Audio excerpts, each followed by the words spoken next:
So we're going to start the presentation now.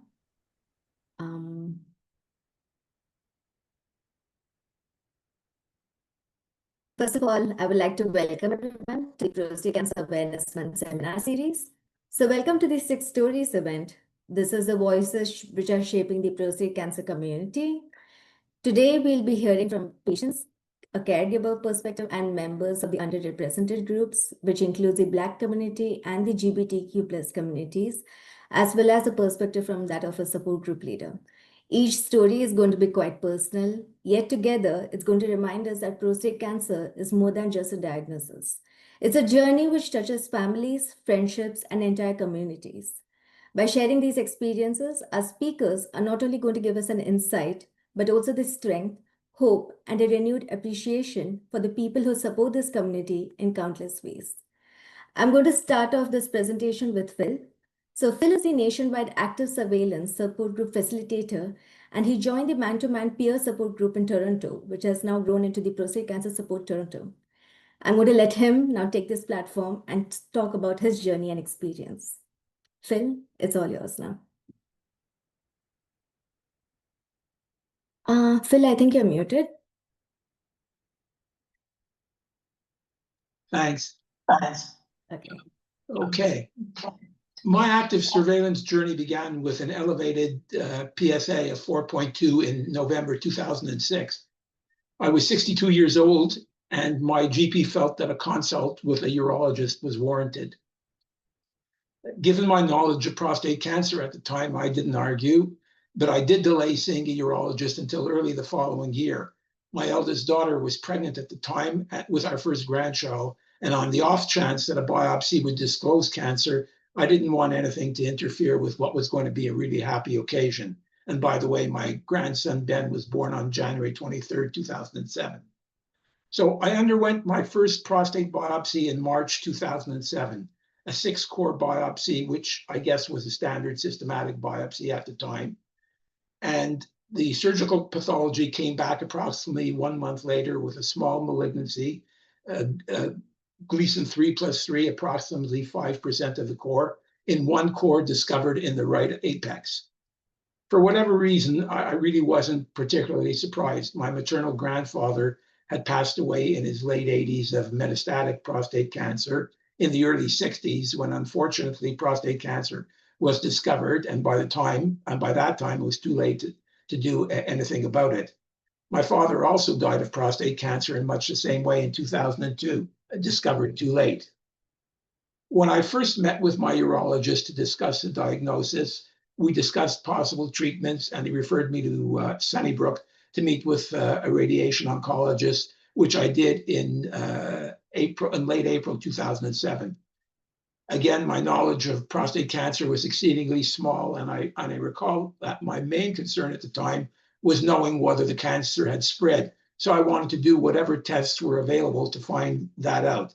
The doctor I met with was not particularly empathetic and said if I was that concerned, then I should do something about it, which I took to mean get treatment. I came away from that meeting, decided that I would do something about it, and that something was learning much more about prostate cancer so that I could really understand the options available to me and what the risks of delaying treatment were. And that's sort of how I see it now, many years removed from the moment. Back then, I think one of the reasons for my decision was just not liking the way I was treated and spoken to. Though honestly, reading over the doctor's case notes while preparing for this event, it may have been more me than him. I wanted more testing, and that just wasn't the way things were being done then. So in early May 2007, I met with my urologist again, and I'm going to read from his notes. He said, "We talked about various options again, and now Mr. Siegel would like to go with active surveillance. The shortcomings thereof were discussed. We will be monitoring his PSAs closely. I will see Mr. Siegel in July for another PSA and DRE.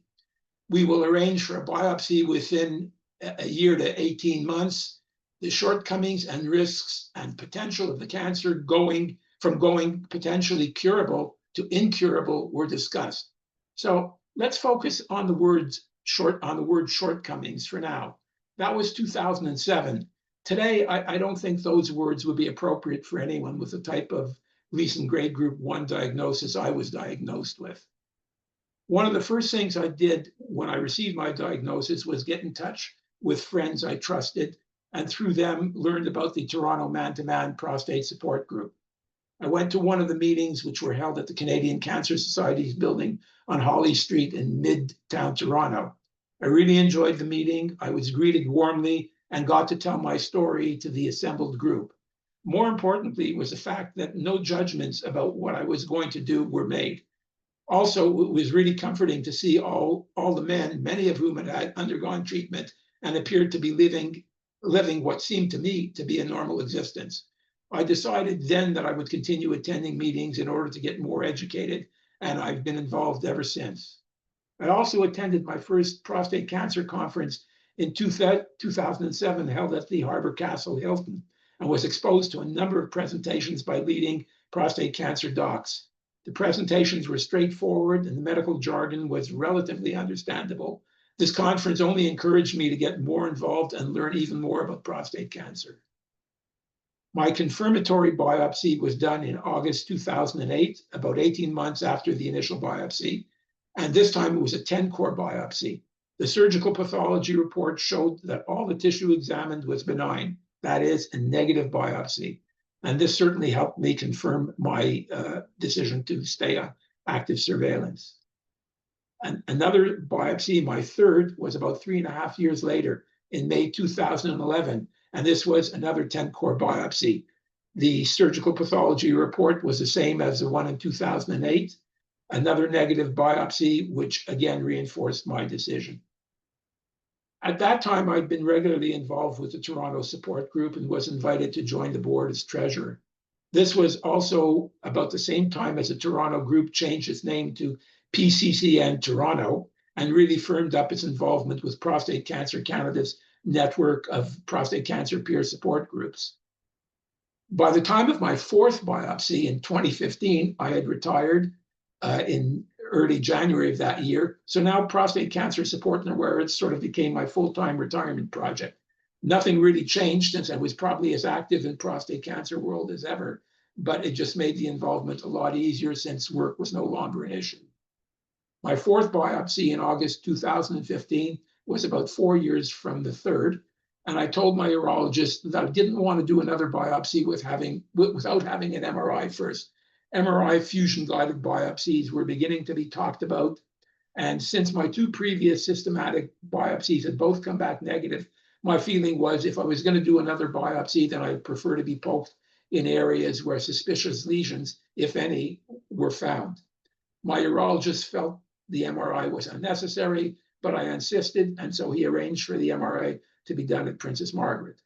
The MRI came back with nothing suspicious showing, though I did discover how really claustrophobic I was and how unpleasant a procedure the MRI was. Even though nothing suspicious appeared on the MRI, I went through with a biopsy, a 14-core biopsy this time, and once again, the surgical pathology report was negative for all core samples. My fifth, and hopefully my last prostate biopsy was done in April 2019. This was a 12-core biopsy, but this time it was a transperineal, since all the biopsies being done by North York General were now being done as transperineal biopsies. Once again, the pathology showed all cores to be benign. So I've had, my initial biopsy was positive, the next 4 were negative. But an interesting side note on this one, on the last biopsy, was a comment on the core labeled on the right posterior apex, which was approximately the area where the only core that showed cancer was shown on the initial biopsy, and it was labeled as being ASAP, atypical small acinar proliferation. So cancer-like, but not cancer. So I noted that my first and only positive core was discovered in the right apex. So was this the same area? Who knows? But it really only confirms to me the importance of second opinions on pathology, especially where important decisions have to be made, for instance, on a Gleason grade group 2 or a 3+4 diagnosis. I haven't had any more biopsies since 2019 and have been following my active surveillance regimen of PSAs and DREs every 6 months.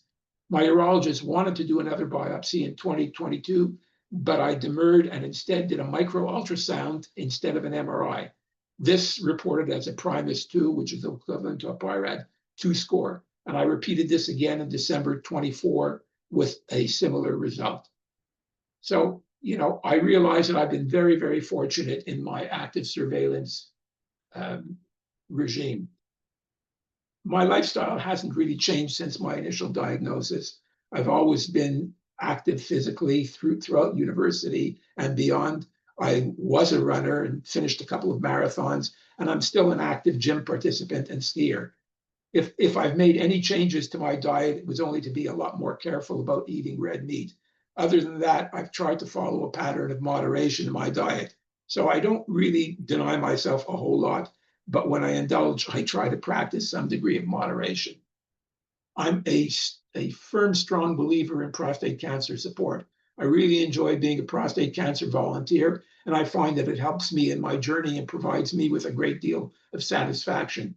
I've received way more from my involvement in prostate cancer support than I feel I've given.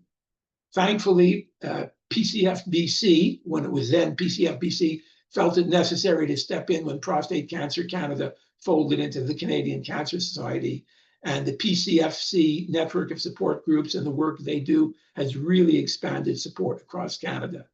COVID, despite its serious negative consequences, left us with Zoom, and that really expanded prostate cancer support and awareness. I've been actively involved with groups in the US focused strictly on active surveillance, and that's helped grow my knowledge regarding prostate cancer and active surveillance.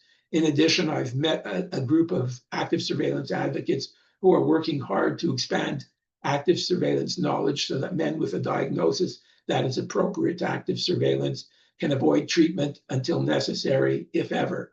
I hope to be able to continue my volunteering since, as I stated previously, it provides me with a great deal of satisfaction knowing I can help someone in making a decision or in making a choice for how to live on active surveillance with their prostate cancer. Thank you very much. Thank you so much, Phil. That was wonderful. Thank you so much for sharing your Thank journey. you, Natasha. We'll move on to Daniel. So Daniel Sheehan, he's been living with stage 4 Gleason 9 advanced prostate cancer, and he's currently on triple therapy. And he's going to be bringing his perspective as someone navigating treatment and challenges of advanced disease of prostate cancer. Daniel, over to you. Thank you. I'm just going to share my screen here. Yeah, go ahead. Can everybody see that? Yes, we can see it. Okay, perfect. Thank you. Welcome everyone. Today I'll be talking about my journey with advanced prostate cancer. I have a lot of material, we all do, to cover within a short period of time. I'll go as quickly as possible, but try not to go too quickly. As I go through my journey, what I would like everybody to think is that I'm only 9 months into my diagnosis and how far things have gone since being diagnosed. So the first section, I'm going to talk a little bit about my diagnosis. Prior to my diagnosis, I was a healthy individual, good weight, attended the gym 5 to 7 days a week, ballroom dancing with my wife twice a week, 3 to 4 hours, reasonable diet, feeling really good. I was in good shape. Things were good. In November 2024, I started to have a problem voiding, and I thought I might have an enlarged BPH. So I scheduled an appointment with my family doctor early December. He did a blood test, and my PSA was 124. He was very concerned, and he referred me to the urologist, and the cystoscopy was scheduled January 10th, 2025. I didn't make it to that cystoscopy. I ended up in emergency on December 27th. I couldn't void at all by that time. A catheter was put in, and my PSA had now increased to 133. So I did end up, so when I did get to the cystoscopy, January 10th, my urologist said, most probably I have cancer. And he said that he ordered some tests to rule it out. So in January, I did, bone scans, CAT scans, biopsies, so on and so forth. And I was confirmed in January to have advanced prostate cancer, metastasized to the bone, full skeleton, including in the skull. I started ADT, Relugolux, pending meeting with my medical oncologist and radiation oncologist to discuss a treatment plan. So my treatment journey, I met with the three of them. They all three individually confirmed that for me, there's no cure. It would be about extending my survivability. They also confirmed that people in a situation like myself, because it was so advanced, that there would be no surgery offered or radiation of the prostate. When I met with the RO, the radiation oncologist, he said there's too much metastases to consider radiation. There's too much in my skeleton, but he would radiate individual bone as specific pain occurs. When I met with my MO, we decided, and by then I was already doing a lot of education because I knew nothing about this when it started in January. But when I met with my MO, she suggested triple therapy. And triple therapy is ADT, Relugolux. I started a second generation hormone pill of darolutamide and chemotherapy docetaxel. For somebody entering into advanced prostate cancer with my diagnosis, this is the best starting point, the triple therapy. So I tried it. During the journey, what type hormone therapy can come with a lot of different side effects. I had some hot flashes and some fatigue, but it was tolerable. The chemotherapy, for me, it was relatively easy. I was still in good physical shape. I had some fatigue, but after the 5th cycle of chemotherapy, I started developing hip pain. And my lowest PSA score during the chemotherapy was 0.24. So it'd gone from 133 down to 0.24. April 7th, the combination of the medication and the chemotherapy had shrunk my prostate sufficiently that they could remove the catheter after 3.5 months. So 3.5 months with a catheter, by far this was the best thing that happened to me in the early part of this year. I'm a very active person, and it's really difficult to be active with a catheter, and it's difficult to sleep with a catheter. 3 weeks after my chemo ended, July 3rd this year, the pain in my hip intensified. And also I started to get a lot of pain in my neck, in the left side of my head, my jaw, my tongue, my ear. And I have a lot of metastases in the lower left side of my skull and in my neck. And so the pain became quite bad. Since finishing my chemotherapy, my PSA has jumped 8 times in 10 weeks. And before you knew it, back July 29th, I ended up back in emergency with excruciating head pain. They provided me painkillers, and they also referred me to a neurologist to rule out stroke. So, I'm working with my doctors right now, going through all the gamut of tests all over again to see what's going on and to confirm that the thought is that it's the bone metastases in the lower skull pressing on nerve, thereby creating all kinds of issues on the left-hand side of my head.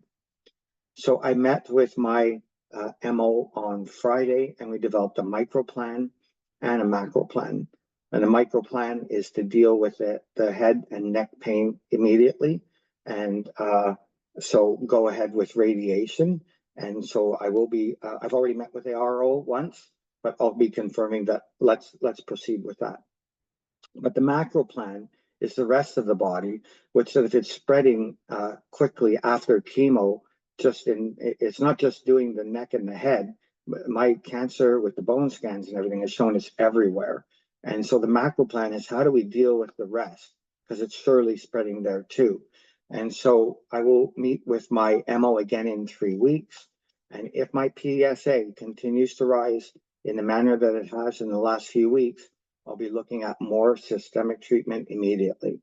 And namely, we're looking at radiogland therapy or chemotherapy, and we'll try a different chemo drug than we did the last time. She's also, really good. She's looking at clinical trials that could be offered for my situation. So I'm 9 months into this journey. My cancer is very aggressive. The medication and the chemotherapy have not been able to hold it back very long. In fact, as soon as I got off the chemo, things are going crazy. So daily challenges, obviously emotional diagnosis of the cancer and the severity. Sorry. And knowing that I have a difficult days ahead with no permanent solution. But I'm a strong person, and I've had to make a lot of lifestyle adjustments. So lifestyle adjustments. I've lost all my friends at the gym and my dance friends because I can't go out there, and how to support my family and my wife. The other physical side effects that I've had is fatigue during the chemo, but again, I was in pretty good shape, so that was okay. I knew the chemo would come to an end.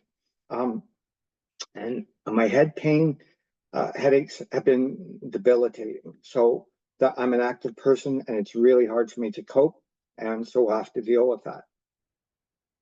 Coping strategies, as I say, I'm very determined.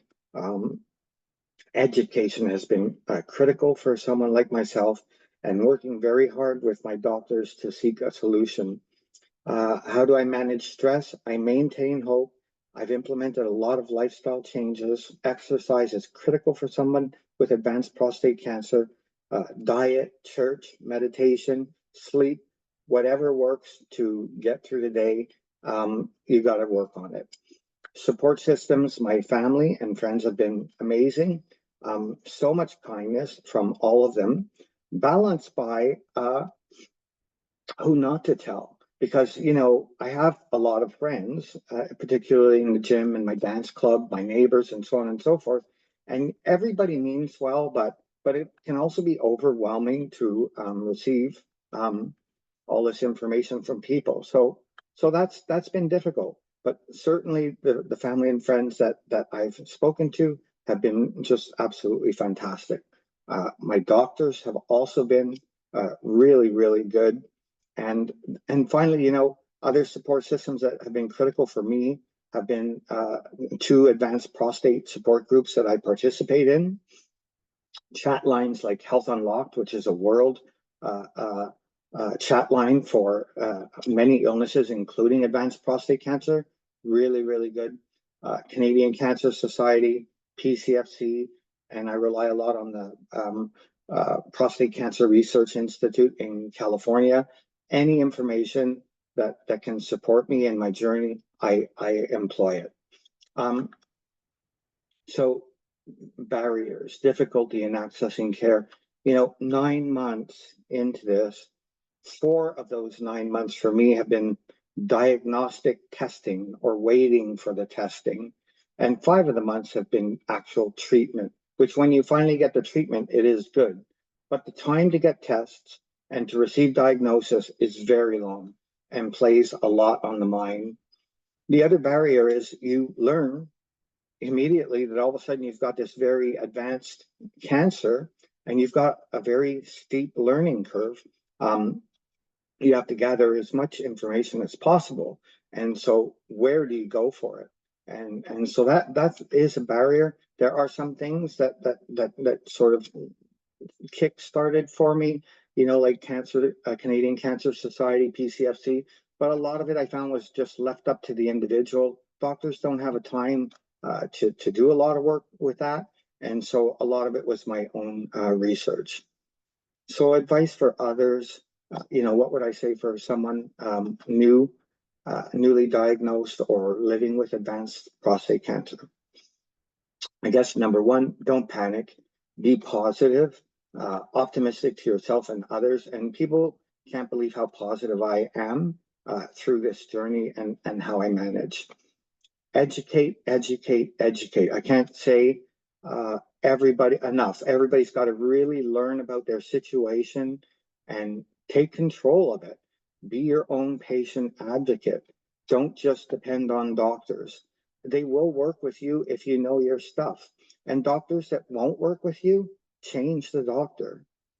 Make lifestyle changes. Exercise, diet, church, meditation, sleep, examples I previously gave above, or anything else that will help you. Keep a log of all your visits, diagnostics, vitals, and pain. And I've got a huge log at this point. And the pain log is critical because something starts as a little ache, and then it gradually increases, and a month later it's a major headache. And so it's really important that you have the log so you can see where these symptoms started. Be careful about starting multiple pills at the same time. A lot of these medications have a lot of side effects, and you start a bunch of them at the same time, you don't know which pill's causing the side effect. So that's something else I've learned. Join support groups. That was really, really critical for me. I learned a lot in that from my support groups, my advanced prostate support groups. So there are different types of prostate support groups. Join the group that's appropriate for yourself. And finally, advice for others, it's okay to cry, as you've just witnessed. Looking forward, don't give up. Live for people you want to see, and live for things you want to do. That's my motto, and I enjoy every single day. Canada, what I've learned is behind the United States in prostate cancer, but United States is behind other countries like Germany and Australia. And, push for change. Canada's a great country, but I think we need to up our game. Prostate cancer awareness. I sort of put two buckets for that. There's proactive versus reactive healthcare. And I find Canada, in many situations, has a reactive healthcare model, whereas I have a home in Florida, and I know all of many of the residents in my community, and they're much more proactive at detecting disease than Canada. So the first PC cancer awareness is pre-cancer screening for prostate cancer. I was a very healthy individual. I didn't do a PSA for a couple of years. I accept responsibility for that. I should have known better. I knew the importance of an annual physical exam, but doctors don't recommend that anymore in Ontario. It's really based on individual patient health. And so I'm not a doctor. I could have used a little bit more guidance from the medical community and the government. As far as prostate cancer screening, I would like to see something better than what the current system is in Ontario. I receive always notice from my doctor on my colonoscopy, but not regarding prostate cancer screening. The second type of awareness is once someone is diagnosed. There's so much good information out there, but it's really challenging for someone newly diagnosed. And I remember when I was first diagnosed, I was saying, well, wow, where do I get information? It didn't seem like there was much available, but there is a lot available. And the doctors, again, don't have the time. And so groups like PCFC and Canadian Cancer Society are really great to kickstart the journey for everybody with prostate cancer. And, so this is where I am in my journey. I still have a long way to go, obviously. My journey continues. And I just want to leave with the group something that I just wrote. Sorry. Bear with me a second. I got to find it on my slide here. Okay, here we go. So, prostate cancer and suffering. Some will suffer and be cured. Some will suffer and survive. Some will suffer and won't survive. Regardless, everyone diagnosed with prostate cancer suffers. And with that, I'd like to close and turn it back to Natasha. And thank you for hearing me out. Thank you, Daniel. I don't know what else to say. Your journey, I'm sure it has been inspiring to so many people. Even, as you told that your condition is aggressive, but I'm sure that other people could relate to it. And the way you have really shared your journey and the difficulties in such a raw and vulnerable manner, much appreciated. It's not an easy thing to do. And I really want to thank you so much for, first of all, accepting to, share your journey and for doing it in such a wonderful way. And yes, it is important that at the end of the day, we all remember that every prostate cancer patient, at the end of the day, they suffer. And that's Thank you. very true. Yes. Thank you so much, Daniel.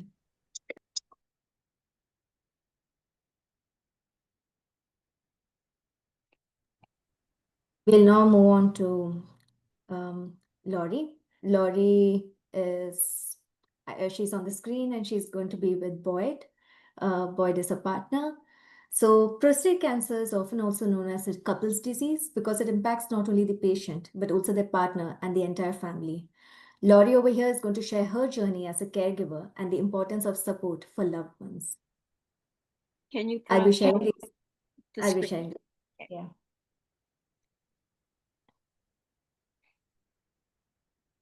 Is it visible? Not yet. There we go. Thank you. Okay. I just wanted to point out, and if you see that stunning picture of Boyd and I, there's a great story behind it. In 2019, Boyd was diagnosed with prostate cancer. And the first thing I did when he was diagnosed in the doctor's office was get up and walk out. Okay, first off, I am a healthcare professional. Why in heaven's name would a healthcare professional get up and walk out? Because I heard the big C, the cancer word. At that point in time, when this picture was taken, we had it taken in October of 2019, and Boyd was diagnosed that summer. And we decided we're going to battle this thing together. And that's what that picture is. We decided we're going to define the cancer. The cancer isn't going to define us, and we're going to work together to do it. We joined a support group. At that point in time, it was PCCN, Prostate Cancer Canada Network. And I told Boyd, I was the one that searched it out and talked to them. And I said, honey, we're going to a support group. And of course, his first statement was, if there's any of that touchy-feely shit, I'm not going to stay. Well, how many years later, and we're still in the prostate cancer support group. In November, Boyd of 2019, Boyd had his prostatectomy. And of course, the doc goes all through the treatment options, recovery, side effects, but Boyd only heard, let's get rid of the cancer. So I was prepared, and I asked him, honey, are you prepared for this? 3 months after Boyd's surgery, he had his first meltdown. And he proudly says to me, he says, hun, I don't know what the heck. He says, I can't have an erection. I'm peeing myself. What have I done? And I just politely said, wait till we see the doctor. And there are options. Don't give up just yet. Well, with that, we started going through penile rehabilitation, pelvic floor physiotherapy, and a number of things. And yes, it did start getting better. Okay. With the penile rehabilitation, of course, it's a series and it's a process, and we just had to just stumble through it. And I'm going to share a little funny story with you. Have any of you ever watched the movie What About Mary? There's a scene where the fellow gets his penis stuck in the zipper. And Boyd was having problems giving himself the injection on his weak side. Okay, I'm going to share it. I'm sorry. I am a nurse. And as a nurse, I said, here, give me that darn needle, and I will give you the injection on your weak side. Well, yep, I gave him the needle, and all of a sudden we hit a bleeder, and blood started spurting out. So we can laugh at it now, but at that point in time, I just thought, here we go, cold bag of peas, and off we go to stop the bleeding. But that was our moment to have a little giggle. Also, Boyd had mentioned, I'm just not happy with this planned spontaneity. And that means when you take an injection, it takes a good 20 minutes to maybe 45 minutes for it to kind of kick in. Wasn't happy with that. And I thought, hey, I'm happy with whatever I can get here out of this, because I thought that was the end of our sexual intimacy. But no, there are ways to deal with it. Well, after all of all of that, and things were going fine, Boyd went and had a penile implant put in to kind of help with that. And I figured, nope, I'm going to follow Boyd's lead. And if he feels this is important, this is the route we take, and I will give him my 100% support. That went great. Everything went great until 2024, early 2024, late 2023. And Boyd's cancer had reoccurred. It was a slow reoccurrence, whereas PSA started to slowly increase. 0.1, 0.2, 0.3, 0.4 was the magic number. This is the number that we have to start doing something. Well, we left our surgeon, and then we went off to our oncologist, Dr. Amjad, who is a godsend. He said, okay, Lori, because of Boyd's condition, he has ulcerative colitis, we can't do radiation. We're going to have to look at ADT. Well, lo and behold, we started his ADT about a year ago. April 22nd. Yep. And when we started that, it was Elgard, and his first injection, Boyd felt like crap. He was aching all over. Everything hurt. Needless to say, I'm not going to focus on the hurting. I'm going to focus on the story.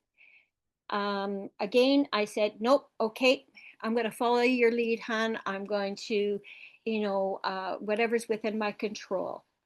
Now, this is where my personal struggle came in. I had a role conflict. Now, I'm also a healthcare provider and a nurse. And as that, how do I advocate for my husband's decisions? Just have to follow his lead. And it's a very difficult thing for a wife, but also for a nurse to do. As a wife, my first thought was, this is it. No more sexual intimacy. Okay, well, got to get used to the new norm. I may not like it, but hey, this is the new norm. We'll deal with it. And then I started seeing my husband slowly fade away. And when I say that, I use the analogy of Monty Python and the Black Knight. If you're Monty Python fans and the Black Knight, the knight's in the forest and he gets each limb kind of removed, slow and sure, and he's down to nothing. And I thought, okay, well, it's tough as a wife to see this, because this is your loved one of 50 plus years. But as a nurse, I knew what the overall outcome may be. So we just deal with it one day at a time and plug away. And also, as a nurse, and when we started going to support groups and things like that, it's a sharing of personal experiences. And we're not alone. This is where we go over those silly little stories and say, hey, yeah, I experienced that. Yes, sexual intimacy. Oh, there's things to do. There's ways to deal with that. Okay. Hey, I didn't know that there was such a thing as a dry orgasm. Now I do. And I am a nurse and I didn't know about that. Now, as a nurse's view, how do I advocate for my husband? Well, as a nurse, I advocated for him medically, but as his wife, I advocated for him personally, because who knows him best after 50 years was me personally. Now, I'm going to step back a bit, and Boyd, with his reoccurrence, has also had recently a lot of problems with ADT, and some of you know of the fact of brain fog. This brain fog I can't describe it any other way, and I'll probably leave it up to Boyd later. But what is happening? And we didn't know, and we found out that Boyd was having TIAs, and that's like a mini stroke. He had recently one just last week, and we were there to give him that support. Of course, I had to follow his lead and go with that. So is it ADT or something else? There we go. That's where you step in as a wife and demonstrate and advocate for their personal experience and how you know them. And as a nurse, I was doing that as a medical, because I know his medical stuff. Can you imagine trying to walk through the healthcare system and trying to navigate with someone that didn't have any knowledge of that? Even myself as a nurse, I'm still learning, and I'm still trying to figure that out. And that's a blessing in my part, but it's also a curse, because I also see the outcomes and what can happen. Okay, now also as a healthcare professional, I get the question, what would you do if it was your family member going through this? I got to be straightforward with you. I'm not an expert. You just basically take it for whatever it is, and you ask the most important questions. You're there for their second set of ears, their second set of eyes, and be their voice when they can't speak. When Boyd was having his TIA, I was his voice, ears, and eyes, and that's where I had to step up to the plate and be there for him.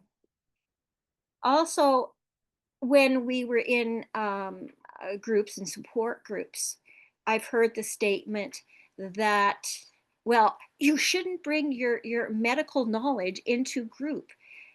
And I disagree with that, because these are my experiences. And if I can help someone else go through and navigate through the healthcare system, I will be there for them in any way, form, or fashion. Again, I'm not there to give medical advice. I'm there to give my personal feedback and share my personal experiences. I also wanted to share that we come from a family of nurses. Both our son and daughter are nurses. Poor Boyd, God help him. He doesn't have a hope in hell. And as that, it's very important. If something I can't speak up for Boyd, our kids will be there to stand up for Boyd and be his voice, ears, and eyes. That's also the same. I'm also a grandma. Boyd and I are grandparents. We have 4 grandsons. In the future, I want to make sure that there's something there that our grandsons will have hope, because they are at high risk for being diagnosed with prostate cancer. So this is an important factor. And what Boyd and I do is we share our knowledge, because we don't want to see someone else go through the pain and the heartache that we've gone through. This is the same with our kids and with our grandkids. Now, I'm getting down to the nitty-gritties here. Takeaways. And I'm going to be kind of like Daniel, and I'm going to share some of my takeaways and Boyd's takeaways. Live in the moment, live in the present tense, learn from your past experiences, hope for the best outcomes, plan for the worst case scenarios, and take time to laugh at the silly things in your life. And most importantly, if you want changes, you become the agent for changes and not just a make-work project.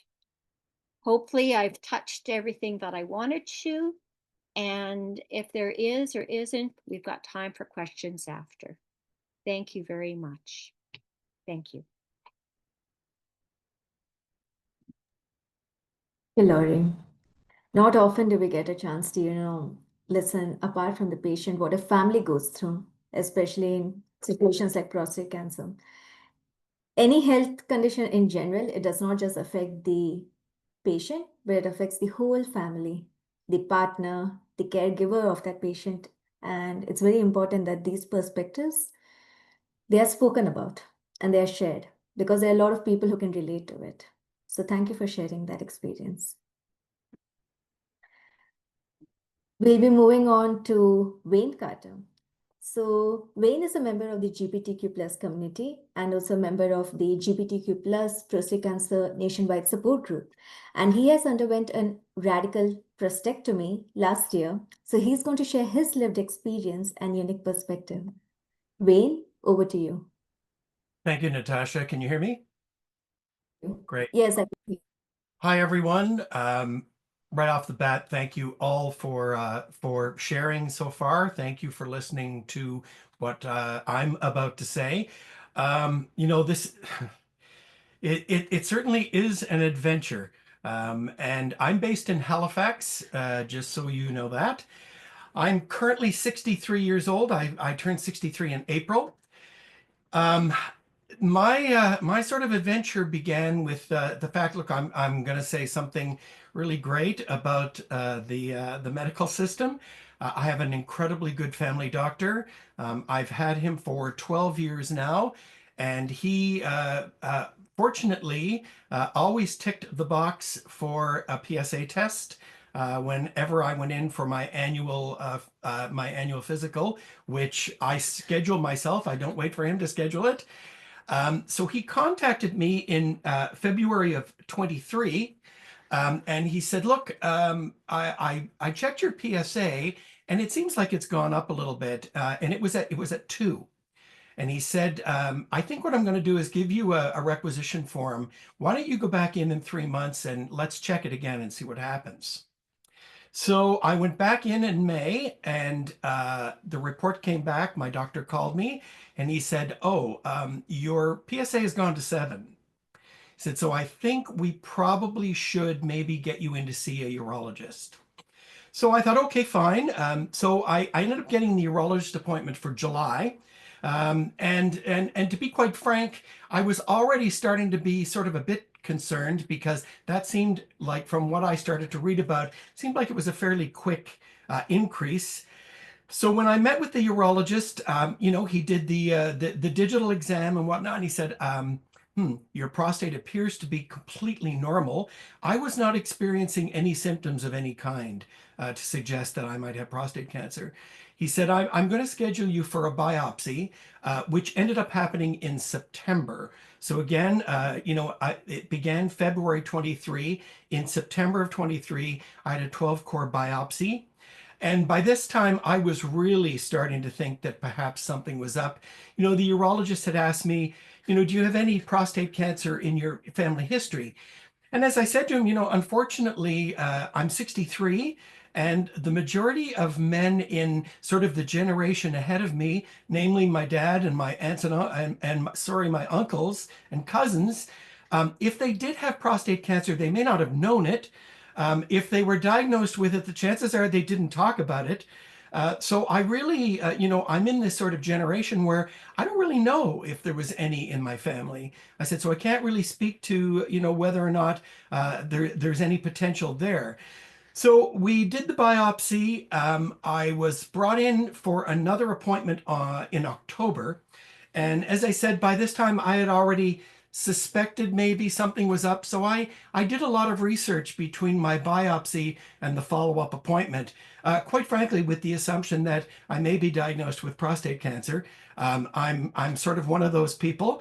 I wanted to read up on it. I wanted to basically feel that I was as informed as I could be. My partner and I went into that particular appointment, and the urologist, who wasn't the urologist, interestingly enough, that did the biopsy, but was another urologist, he came in and he sat down and you know, said, you know, I'm here to tell you that you do have prostate cancer. And, you know, I mean, to previous points that were made, when you hear that word, things get very, very, very intense very quickly. He proceeded to tell me that my Gleason score had come back at a 7.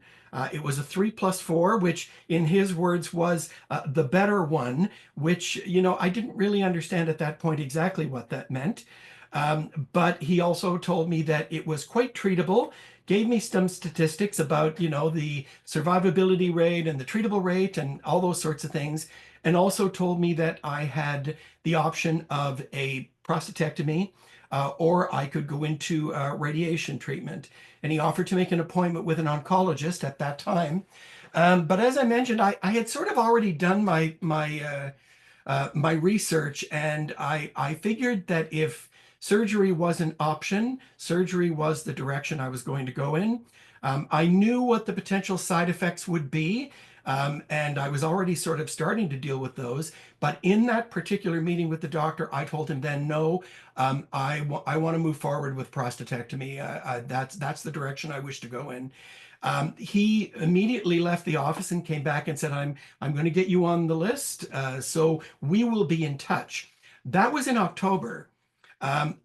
November went by, December went by, January went by, February went by. I had not heard anything. And, you know, that's one of the challenges that I think, and I don't feel I'm the only one that had this experience.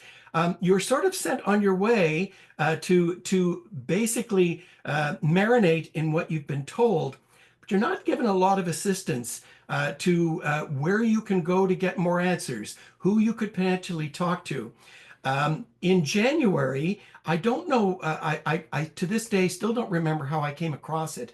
It was at the bottom of an email, but you may or may not be aware of a program that's run by two doctors here in Halifax called PCPEP, which is the Prostate Cancer Patient Empowerment Program.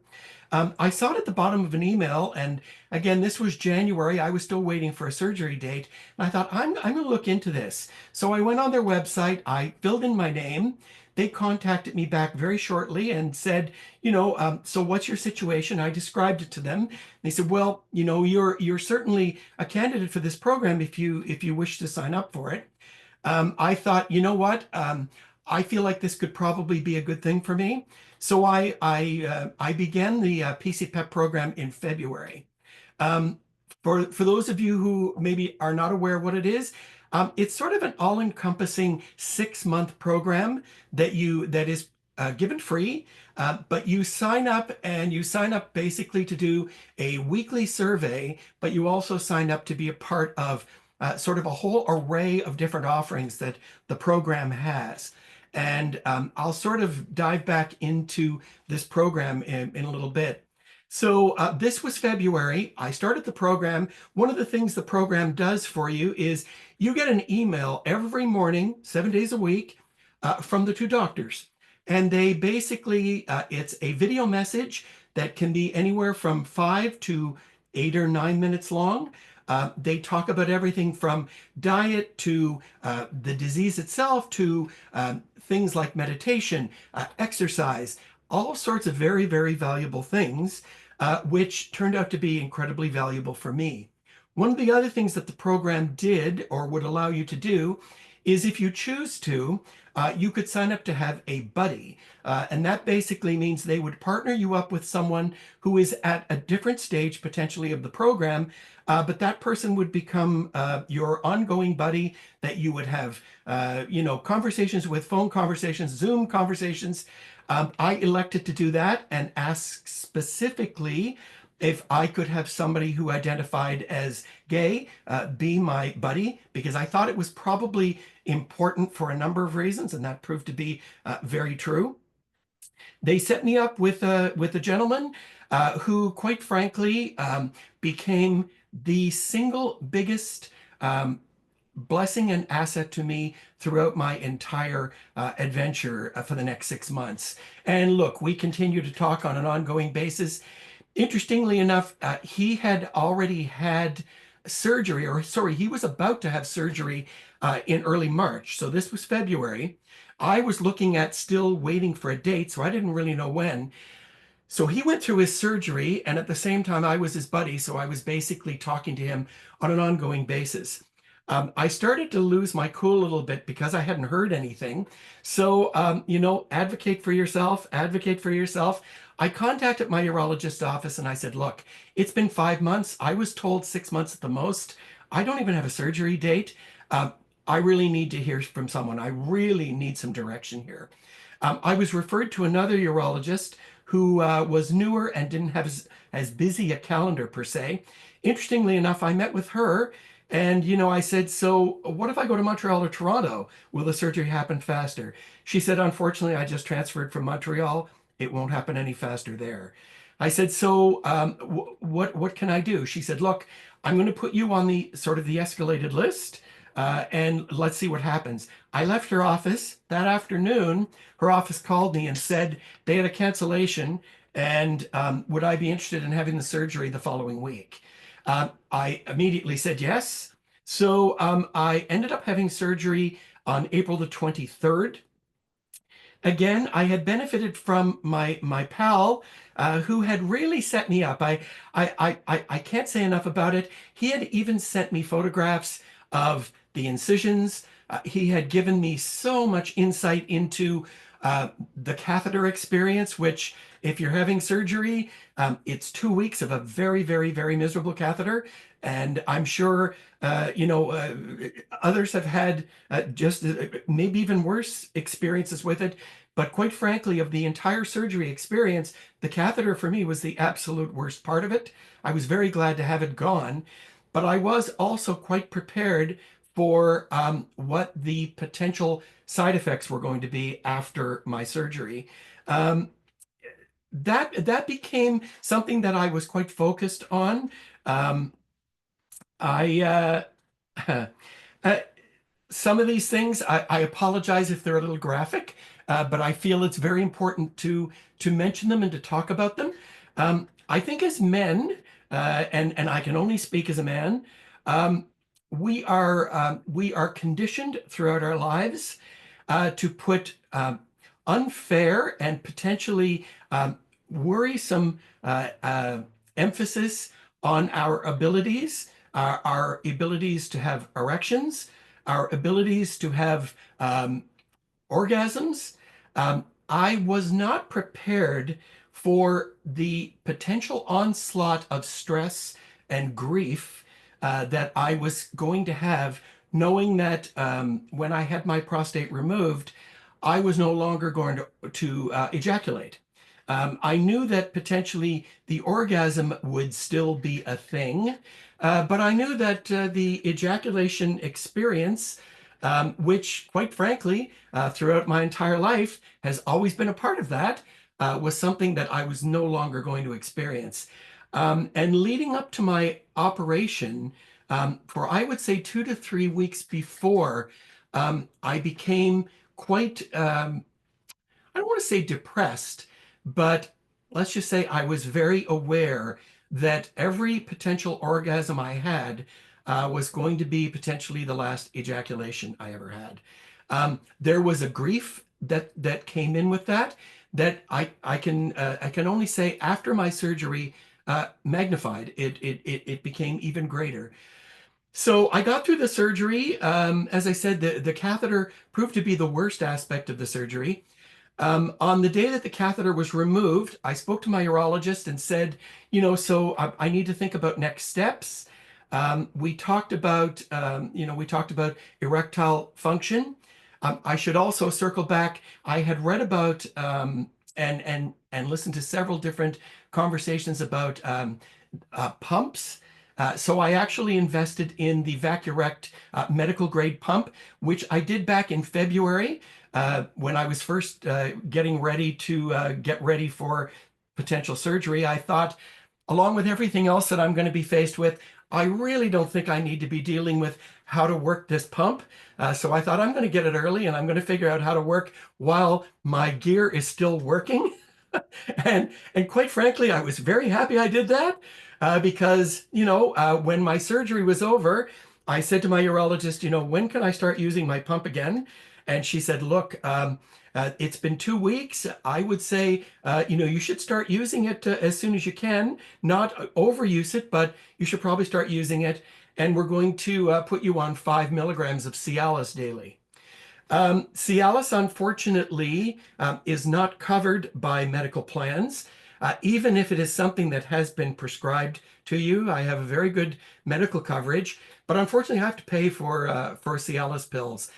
And I really think that it's something that the Canadian medical system needs to take a hard look at, no pun intended. I feel that if Cialis or Viagra are drugs that are being prescribed because of a quality of life issue, and quite frankly, to deal with a situation that was not of my doing, and I'm not really looking for them as a party drug, then you know what? I feel they should be covered, but they aren't. So it's something that we prostate cancer survivors need to be taking on to see if we can get that changed. So as I started to progress, I of course, when the catheter was removed, I had just horrific incontinence, which I can say I was prepared for, but I was a bit overwhelmed by. I had no idea it was going to be quite as severe as it was. The upside of all of that is part of the PCPEP program, and something that I had already been doing for 4 months were Kegel exercises.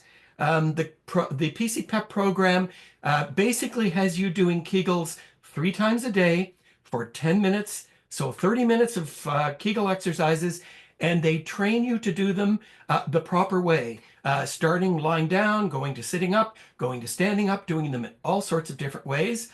And I'm very, very happy to say that 4 weeks after my surgery, I started to recognize that my incontinence was starting to lessen. And I would say that within another 6 weeks, I had pretty well gotten it under control. And I'm a year and a half in now. I have what I would term zero incontinence. I still do my Kegels 3 times a day. My reminder comes up on my watch at 9 a.m., at 2 p.m., and at 7 p.m., and I do them for 10 minutes. I do them if I'm sitting in the car at a stoplight. I do them if I'm sitting in a restaurant with friends. The beauty of Kegels, nobody knows you're doing them. So I've gotten my incontinence under control. The erectile dysfunction thing has been something completely different. On my follow-up, my second follow-up with my urologist, I'm on Cialis, but quite frankly, nothing is happening. I use my pump, but as I said jokingly to her, I come to the party, but I don't stay. Basically, I get an erection from the pump, but it immediately goes away. The urologist said, you know what, let me check your pathology. And she brought the report back in and she said, look, I'm looking at the pathology of your prostate, and when we went in to remove it, we discovered that there might potentially be a little bit of cancer that had gotten into the fat layer that is around the prostate. And we were quite concerned that if we did not take that fat layer, we might be leaving something behind. So the translation on that is I had a considerable amount of nerve damage. I am a year and a half in. I still have virtually no erectile function whatsoever. So everything that I have read, all of the different things I have listened to, I've been a part of, have told me that if you're sort of not seeing something happening in a year, you're probably in a different category. So when I went for my follow-up in July of this past year, so it just happened, I spoke to my urologist. I said, look, I'm technically a year and a half. My PSAs are undetectable, so I'm cancer-free, which is the way it's supposed to be. But as I said to her, I'm 63, and I'm quite concerned about my potential sex life for my next 10 to 15 years. I don't really know what it looks like when I'm 78 to 85, but right now it is an incredibly important part of my life experience, and something that I'm just not prepared to throw up my hands and say, oh well, that's just the end of it. Long story short, I made a plea to her that I wanted to move forward with a penile implant. I had been referred to another urologist whom I saw 3 weeks ago. We had a long conversation. I'm not really interested in going down the trimix the trimix. I just don't feel it's the right fit for me. I am a very healthy person. I should say the only surgery I've ever had in my life was an appendectomy in 1980. So I've never been in the hospital overnight for anything. From a health standpoint, I exercise. I'm a very healthy person. So if I'm going to go down the road of a penile implant, I feel that I'm probably in a better position to do it now than I might be 5 to 8 years from now. So I am anticipating his call back because he mandated that I had to take at least 6 weeks to think about it and to do my research. So I will be circling back with him on October the 8th to give him my decision that I am indeed going to move forward. So that's kind of where I'm at in terms of my overall experience with the disease. But what I would like to do is talk a little bit about the experience as a gay man faced with this disease.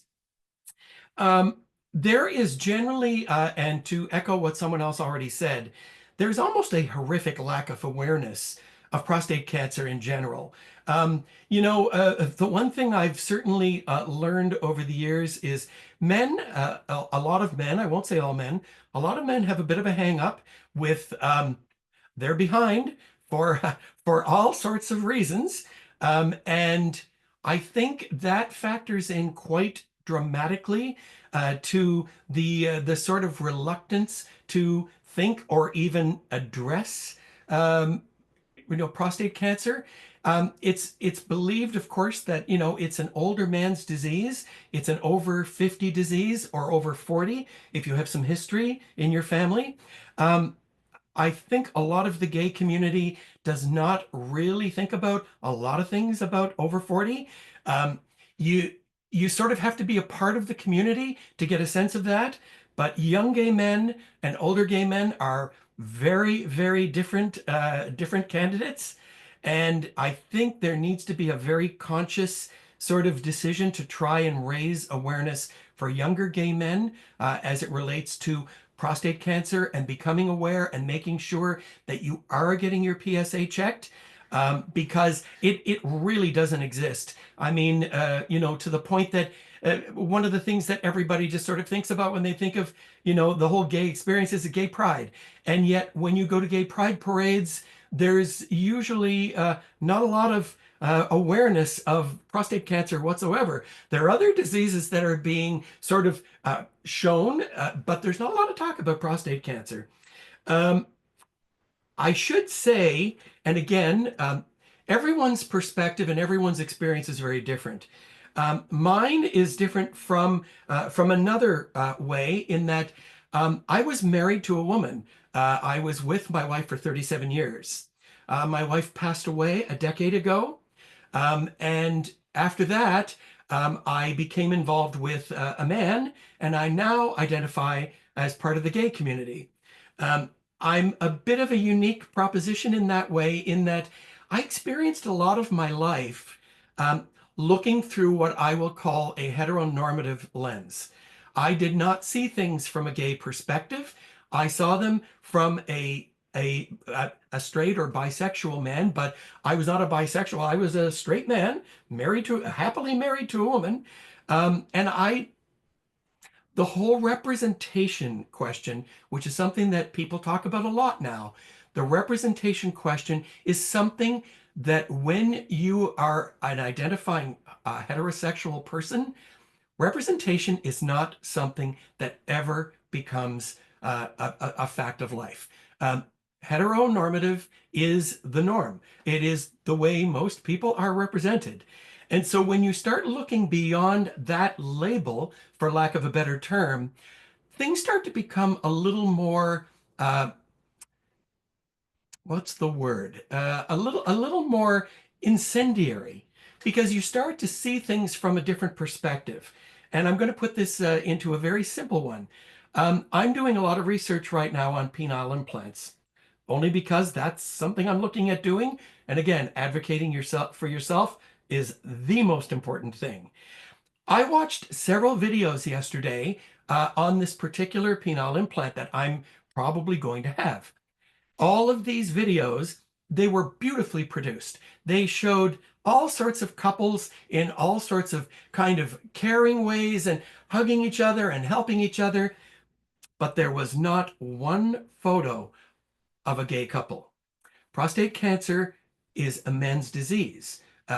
And for gay and bisexual, and quite frankly, trans people to not be identified as being a part of this overall community that none of us really want to be a part of, namely prostate cancer survivors, it really needs to be thought about. Because all it takes is, for example, in that particular video I watched, all I really had to see was one image of two men in some form of emotional connection for it to have resonated for me on a deep level that I could not potentially, could never have imagined. And again, it's not a big ask, but it's something that requires folks like us from the gay, bisexual, trans community to be speaking out about. We're not asking for special treatment. We're just asking to be included in the conversation and included in the overall perspective. I won't get into a lot of gory details, and I say that with quotation marks.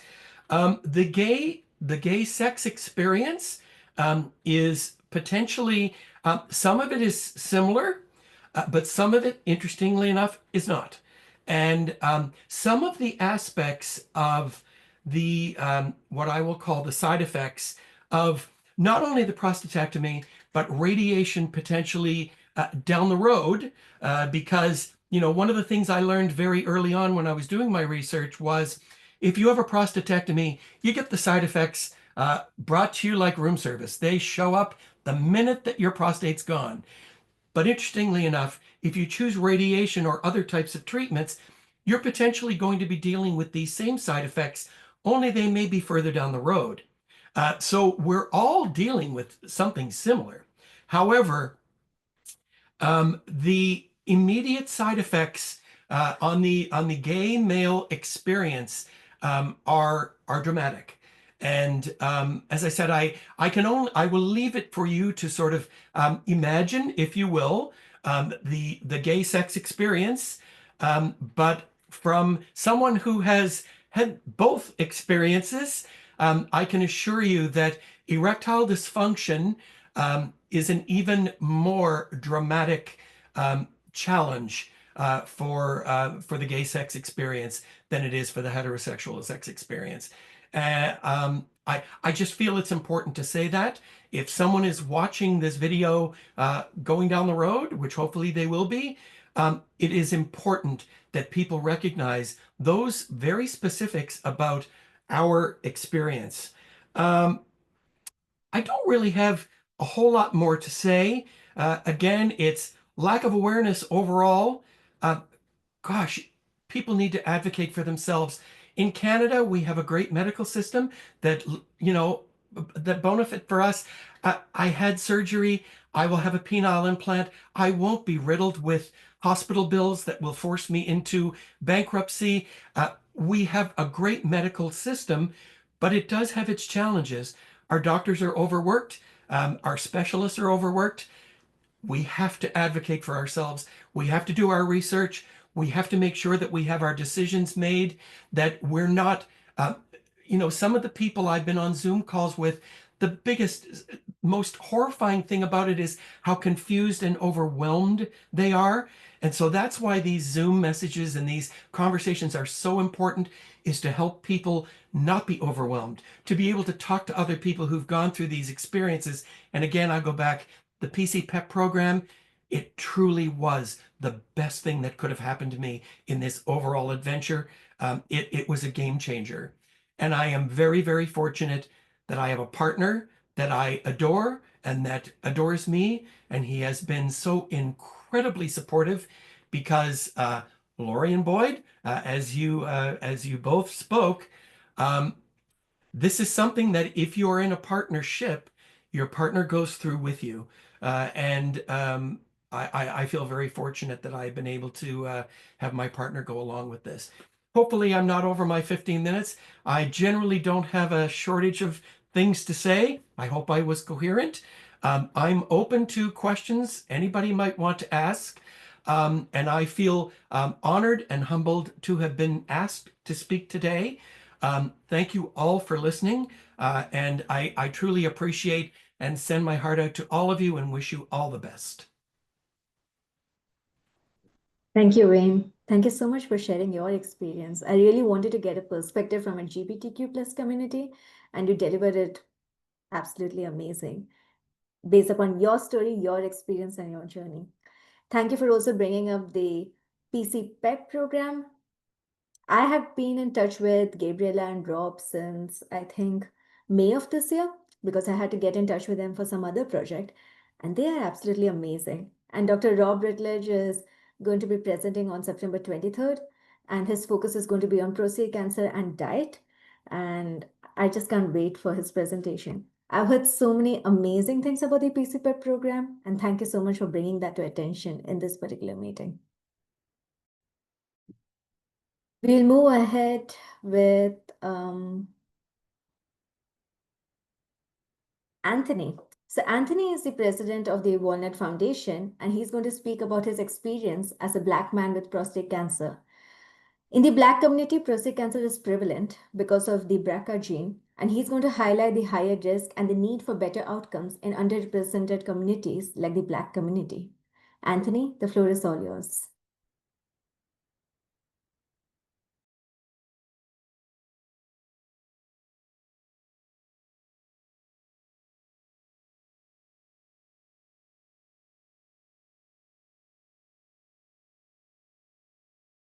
Is he not there?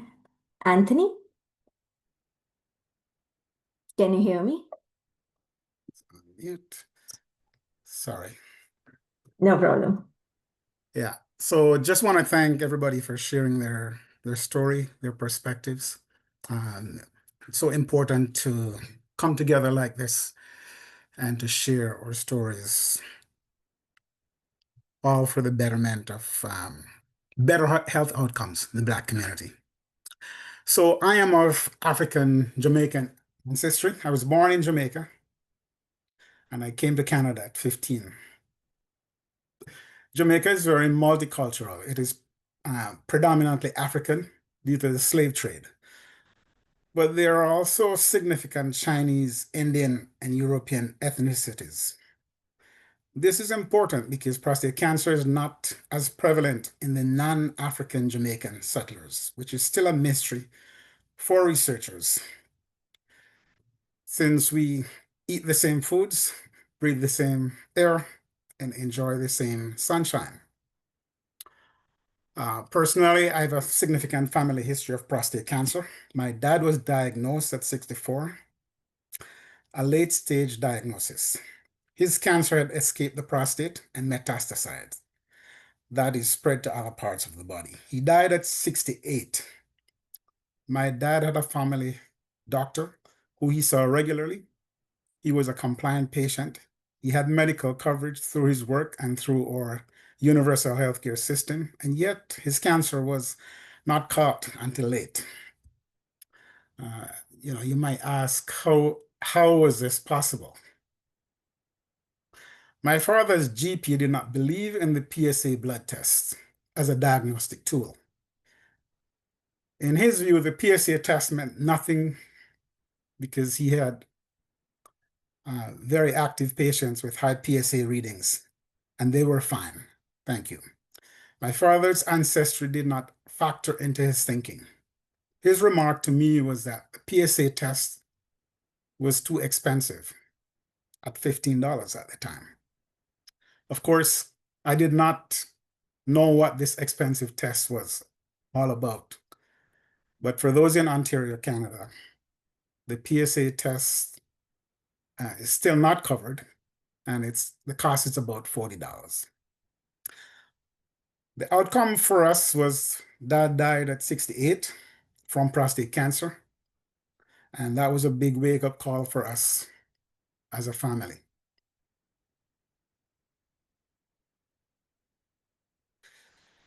The lessons and some comments is that We need to be more proactive about our own health. Know your own PSA number and what it means. Track it personally. Be able to dialogue with your caregiver. Do not accept, oh, your numbers are good. It is a little high. Wait 3 more years until you're 50. Also, know your family medical history. Know what diseases are a problem for your racial or ethnic group. Doctors should not look at a person and decide what they can and cannot afford. My dad was from the school that respected authority. And if the authority figure had suggested he take a $15 test, the cost of the PSA test at the time, he would have complied. My brother and I embarked on a strict regimen of annual PSA testing. I started at age 40. He developed prostate cancer at 57, and I developed prostate cancer a month before my 54th birthday. Screening is not that big of a deal, really. And us men need to get off it. A simple DRE at time of physical or a simple blood test is not going to kill us. You know, attitudes, machismo, culture, religion, mixed with indifference from a healthcare system can be a bad combination for folks who are prone to diseases like prostate cancer. When we layer on secrecy, myths like your cancer is caused by too much sex or too little sex, and then you add on lack of knowledge, that leads to very poor outcomes. My cancer at diagnosis was considered low grade or Gleason 6 with 2 positive cores.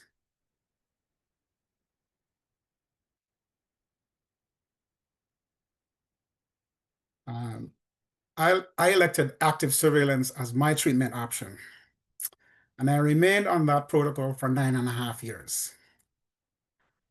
Active surveillance was just that, very active, PSA and DRE every 3 months, MRIs and or additional biopsies over the years, and meetings with specialists. I had joined the Walnut Foundation back in 2010, and so I had the benefit of engaging with men that, you know, in our organization for 5 years prior to my diagnosis. Many of these men had already undergone treatments of varying options. So when my number was called, I had a support system to lean on. I likely would not have gone on active surveillance or stayed on as long as I did without the Walnut Foundation engagement. And the engagement it allowed into other organizations, such as Prostate Cancer Support Toronto, Active Surveillance Patients International, the True North Peer Navigation Program at Princess Margaret Hospital, where I volunteered as a peer navigator, Prostate Cancer Canada, now CCS, and finally, Prostate Cancer Foundation Canada. The webinars webinars provided have been of the best quality to better understand my personal situation, and as well how others have navigated and are navigating the system. One example is this forum here today.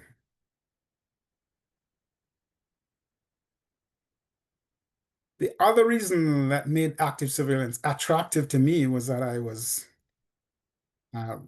referred to a 2-year active surveillance study at Sunnybrook Hospital. That meant closer engagement with specialists and researchers in the program as I tried to better understand my disease, because I was told that active surveillance was not for Black men by many in my community. The reason they all felt that way was because we had a poor track record with this disease. More aggressive cancers, earlier onset, over twice as many deaths. Believe me, there were many anxious moments, strange looks, and with some folks, nasty comments about the system and lab rats, especially when I agreed to sign up for the test, the program, the study at Sunnybrook. Tuskegee and what was done to Black people, as well as comment from friends that you don't need your prostate, get rid of it. You know, but we endure. After 9.5 years in active surveillance, I transitioned to doing a laparoscopic surgery in June of 2024. I don't regret the time I spent on active surveillance because I did not have to deal with incontinence and erectile dysfunction. I made the choice to transition based on my personal situation. A higher PSA, an ever-growing prostate that tapped out in the mid 94 cc range.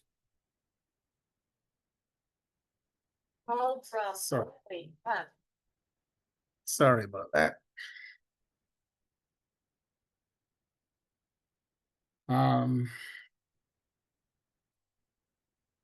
So I did my surgery back in June of last year. So I'm about a year and a bit out now from my treatment.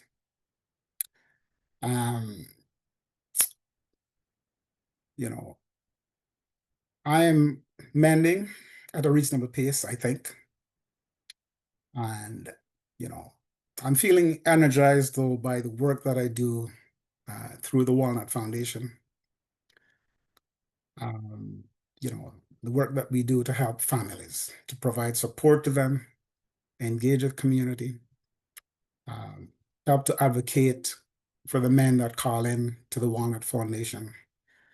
And I'm also inspired by the work that's going on with the collaborators that we've engaged with in this system. Collaborators such as PCFC, which has been doing a stellar job in supporting the network with webinars, the Reef Knot kits, and other tools to make our jobs easier on the ground across Canada, not just during September, but throughout the year. So that's what I have for you today. Thank you. And I think we all have a role to play in this process. We can't do it alone, and certainly together, I believe we can help to improve health outcomes, especially in marginalized communities like mine. Thank you. Thank you so much, Anthony. And thank you for highlighting the work which PCFC does and also about the Walnut Foundation. You guys are doing amazing. I think just a few months back, we got this amazing, I remember that, you know, there was nearly like 300 plus PSA tests or something being done by the Walnut Foundation, which is an amazing number. We're close to 1,000 now. I mean, that's amazing because early diagnosis, that is the key, you know, to catching this prostate cancer early. And that has to be publicized and people need to be aware. And we really need to make the awareness be as impactful as possible. So thank you so much, Anthony, for sharing your experience. Thank you. We will now move on to the last speaker of the day, and that is Wayne English. So Wayne is the support group leader of the Burnaby Prostate Cancer Support Group. We have 73 support groups across Canada. So Wayne's perspective will now shed light onto the work, the resources, and dedication which it takes to lead a support group and to support others. Hearing Wayne's experience, I'm sure support group's member will gain a much deeper appreciation as well as understanding of the countless details, coordination, and efforts which go into running meetings and events successfully. Wayne, the platform is all yours.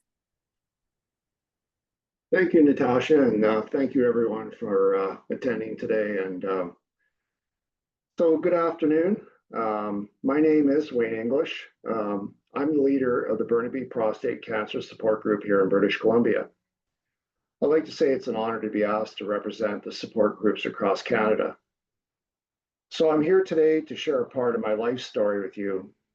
It's a story, like many of you, involves a fight with prostate cancer, and it's a story about how the fight led me to a new community, a new sport, and a new purpose.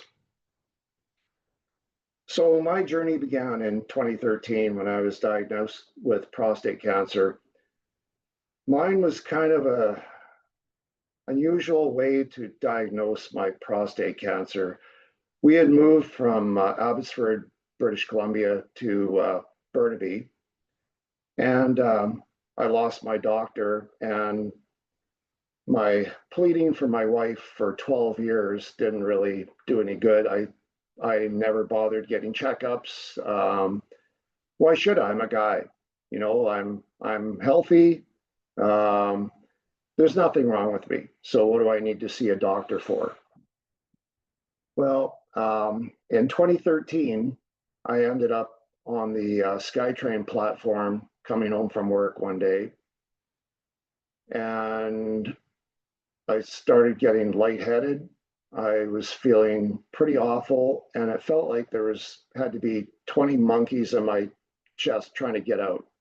My heart was pounding so hard. So I went home and laid on the couch, and, you know, typical me, I didn't bother doing anything about it. Needless to say, this happened every 2 weeks for over 4 months, and it was almost to the day. I ended up in Royal Columbian Hospital, and a cardiologist diagnosed me with atrial fibrillation. And in that time, the cardiologist actually found me a doctor who, you know, subsequently gave me a physical, did the DRA, and found I had something abnormal with my prostate. So needless to say, I ended up going through biopsies and all that. But I ended up with a prostatectomy in March of 2014. So the news was a real shock to me. It just felt like my life suddenly hit a wall. And after talking to my doctors and my family, I decided to have a radical prostatectomy in 2014, as I said. So my hope was that the surgery would be the end of it, that I would get the cancer out and move on with my life. Well, you know what? For a few years, that seemed to be the case. I went back to work. I was productive. I recovered from the surgery, and life went on. But in 2018, I received some devastating news. The cancer that I thought had been eliminated had returned. So this was a different kind of shock. So for me, the first time, it was an unknown fear. This time, it was a familiar one, but it also felt like a betrayal. I had done everything right, or so I thought, but here was again facing the same fight.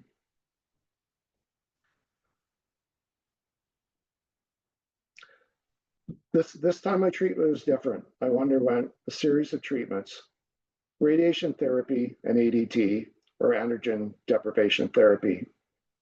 And I'm sure most of you know that ADT is hormone therapy designed to stop the body from producing testosterone, which can fuel prostate cancer cells. While these treatments were effective, they took a significant toll, not just on my body, but also my mind as well. I experienced fatigue, emotional ups and downs, and a feeling of being very alone in my struggle. These were very difficult times in my life. I struggled with this potentially life-changing diagnosis. How could my life ever be the same? So this brings me to a crucial turning point in my life.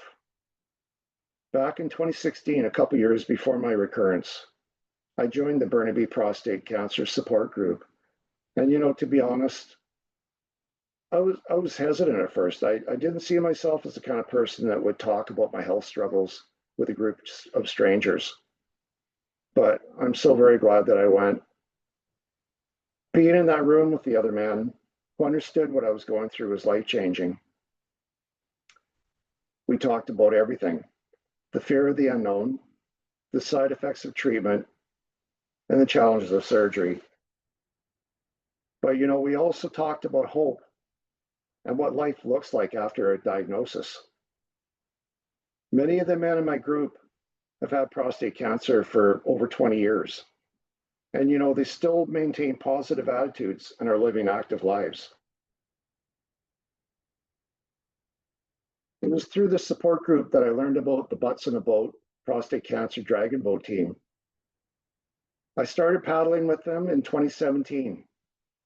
I'd never done anything like that before because I'd never really been involved in sports other than skiing and not a team sport. But there's something about the rhythm and the paddling of and the teamwork that just clicked.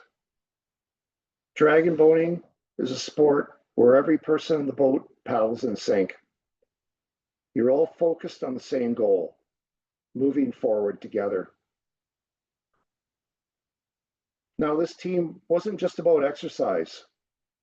It was another form of a support group. On the boat, you're not just another cancer patient or a survivor. You're a paddler.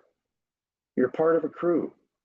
We trained and raced together, sharing physical challenges and the camaraderie that came with it. We were a team of men who had all been through prostate cancer, and we were proving that a diagnosis doesn't have to be the end of an active, fulfilling life.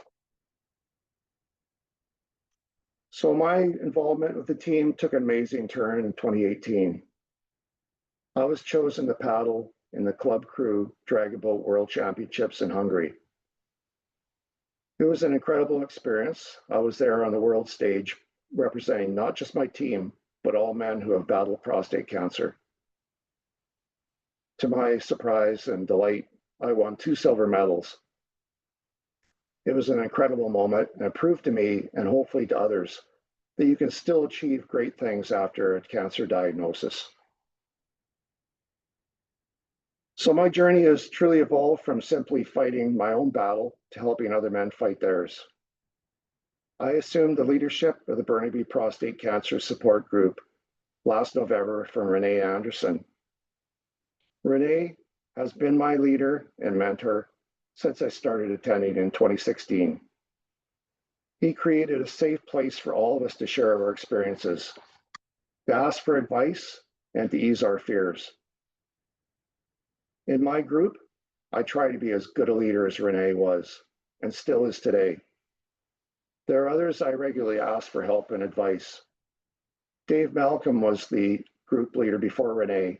He has been a strong supporter for me and someone I've always looked up to. So when I was attending Renee's support group, I took a lot of things for granted.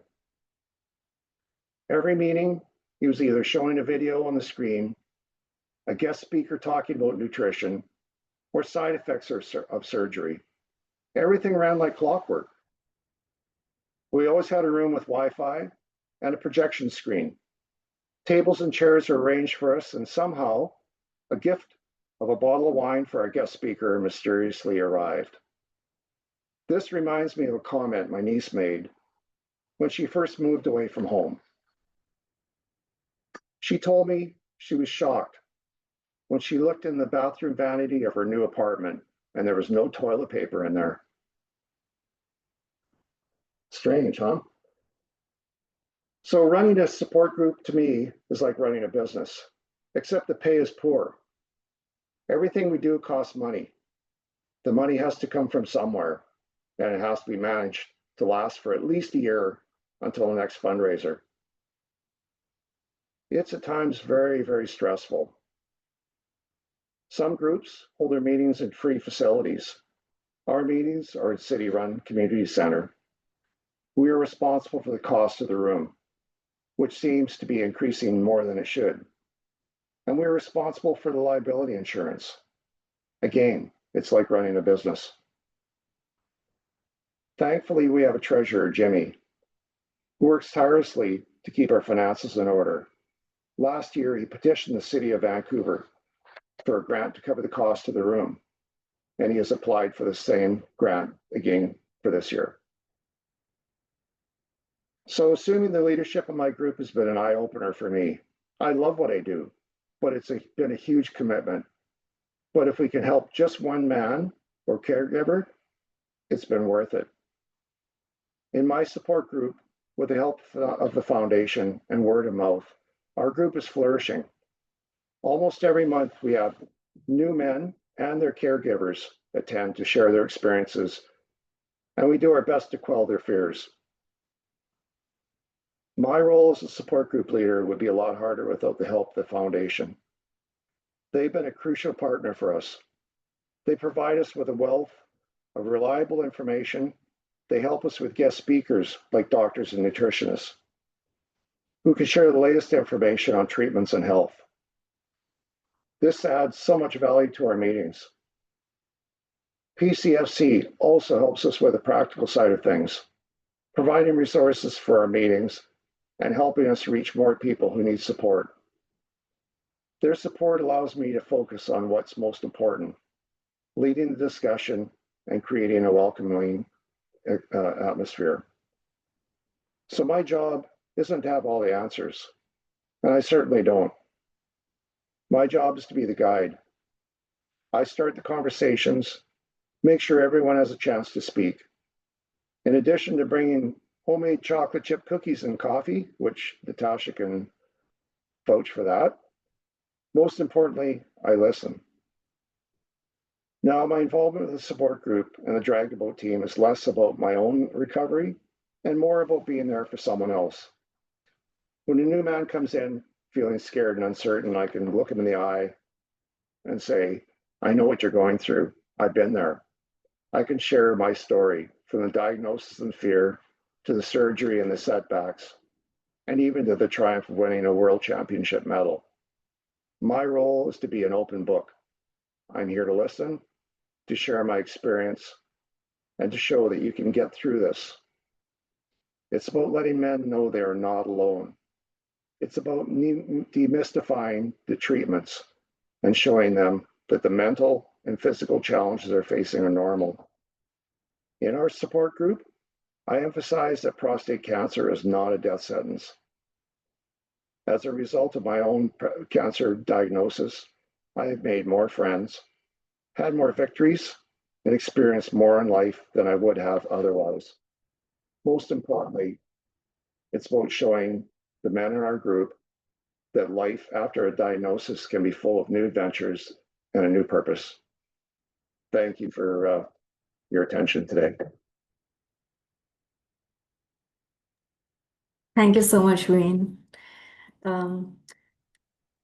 As I mentioned earlier, 73 support groups in Canada, but very rarely do we get an opportunity to listen from a support group leader of whatever, tiniest details which they have to pay attention to and coordinate to get a meeting run smoothly and to get that speaker up on the stage talking and interacting with everyone. And you just touched on all those points and you have been doing amazingly well. Burnaby Support Group, I have attended those meetings and it runs so smoothly. And that is the reason why I wanted you to present the minute I realized that, I wanted to have a support group leader perspective in this particular event. So thank you so much for agreeing to, share your perspective and your journey and all the wonderful work which you have been doing. I just want to thank all of our speakers, all the 6 speakers which we have had in this event today, for courageously sharing their journeys and perspectives. Your openness not only deepens our understanding of prostate cancer, but it also reminds us of the importance of living each day to the fullest, showing gratitude and cherishing the people who have walked beside us in life. So thank you so much, all of you, for agreeing to this and for sharing all of your unique perspectives. This event has never been done before, wherein I have got 6 different individuals who are dealing with prostate cancer differently, because that is just how the condition is. One person's treatment is going to be quite different from the other person's treatment. And that also varies depending upon the communities which they come from, like the Black community and the other underrepresented groups. So each perspective holds a lot of importance and adds a lot of value to the discussion. I will now open the platform for any questions, comments from the audience, if they have any. You're more than welcome to raise your hand and provide them, or you can even write it in the chat. I saw that there were a lot of comments in the chat. All of them, they were thanking all of these speakers. So that was quite heartwarming to read. I think one of the comments was about the PCPEP program. Wayne Carter, I don't know if the PCPEP program is free right now, because I don't know if they're charging any money for the trial season or anything. Do you have anything to add regarding the PCPEP program? I mean, I'll be asking Rob anyway. Next week, he's going to be presenting regarding this topic. So I will ask him regarding the program to give further details in case anyone is interested to join. But do you have anything to add regarding the PCPEP program further? It was free when I enrolled in it. There has been some discussion that they were going to be starting to charge for it. I don't know if they have as of yet. I think they were trying to get, they were obviously trying to get it to the point where it had sort of a proven track record, and there were a sizable group of people who had gone through the program with varying degrees of whatever they got from it. I know they have rolled it out to New Zealand, because in the last few Zoom calls I've been on, there are people now on it from New Zealand, and they're looking at trying to roll it out in some other parts of the world. But I think they're also adapting the program for other cancer patients, not specifically prostate cancer. And again, I feel like I've probably been selling the program. It truly was a game changer for me. And I know that they had a documentary done on it, which I saw here at Dalhousie University a few months ago. The documentary was called Empower. I'm not sure. I think it might be on YouTube. You may want to ask Rob when you see him. It might be something that you might want to share, because it's a little under an hour long, and it was quite powerful from a myriad of different perspectives. And again, I mean, all I had to really do was sign up and agree to do it for 6 months, agree to do the survey, and agree to do the things that they asked me to do. Quite frankly, there were days I really didn't want to, but I did anyway. And hopefully the people that are involved in it are making the program better. But it was free when I did it. Thank you, Wayne. Thank you for letting me know. I'll confirm with Rob now, maybe because with the expansion of the program, things would have changed up a little bit. But yeah, I had shared about the Empower documentary in some of our newsletters earlier. Once I find the link, I will link it on to I'll add it to the chat. It's a beautiful documentary. I'd written a whole commentary and had sent it to Gabriel and Rob, because they deserve to know how amazing the impact which they're making. Absolutely stunning I documentary. completely agree. They're heroes. I mean, boy, you talk about people that are doing sort of, doing the work. They are doing the work. These two people. One of the things. Sorry, I'm rattling on, but one of the things that they share with you when you start the program is they both share their personal cell numbers, and basically tell you that they are available to talk to you. If that, I never had to call them. But the fact that they would do something to that extent gave such sort of gravitas to the program and integrity to the program. They're two very, very, very lovely people. Yes, absolutely agree with you. They're amazing. Is there any comment? Oh yeah, Laurie and Boyd, they are asking if there are any questions related to penile implants. So if anyone has any questions.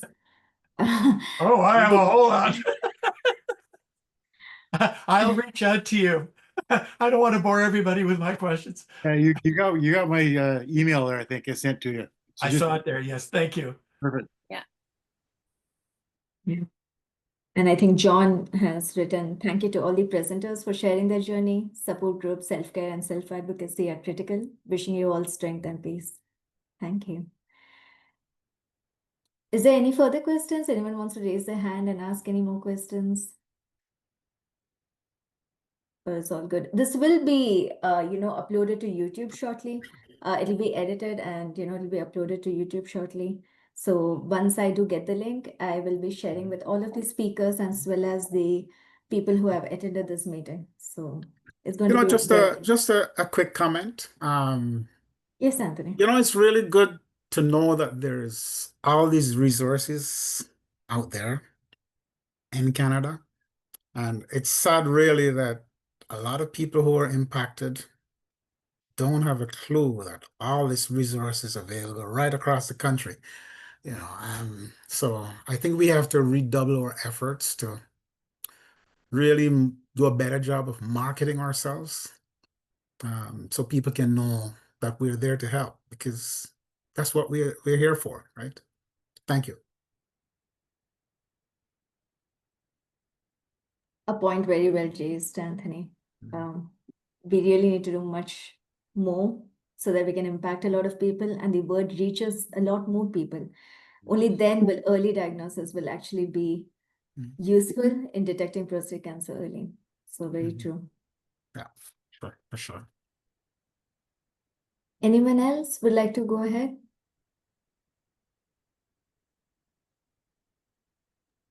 I did want to invite any of the other groups that on October 2nd, right? The Regina Partners Group will have a Dr. Richard, I always, thank you, attend our partners group, the Regina Partners Group. And of course, Natasha and Austin kind of helped me with the Zoom part. But it will be in regards to relationships and partners. And I know Natasha will probably put that up for the rest of us as well. But the person diagnosed with prostate cancer is also invited to the group. And then the partners, if they so wish, they can stay for the last half of the group if they have any personal discussion that they want to have with us in regards to prostate cancer and how it affects us. Thank you. Thank you, Laurie. I have just provided the Empower documentary link in the chat in case anyone is interested. It's on YouTube, so you can go and check it out. It's an amazing documentary. It gives so much of hope, only a 4-letter word, but really that's what is required in everyone's life, hope. And they really do a great job in highlighting that. So if you do have time, definitely watch it. Okay. Thank you everyone for attending this meeting. It has been fantastic. Thank you so much to the speakers. They are the ones who have shared their perspectives, shared their journey, and this is their story. And I'm sure it is going to, relate to a lot of people who are going to watch this seminar, and I'm sure everyone will appreciate it. So thank you so much to the speakers. Thank you so much to the people who have joined and attended and stayed for this meeting. Highly appreciated. And we'll see you soon on September 23rd. Thank you, everyone. Have a good day. Awesome. Thank you. Take care. Bye. Okay, bye.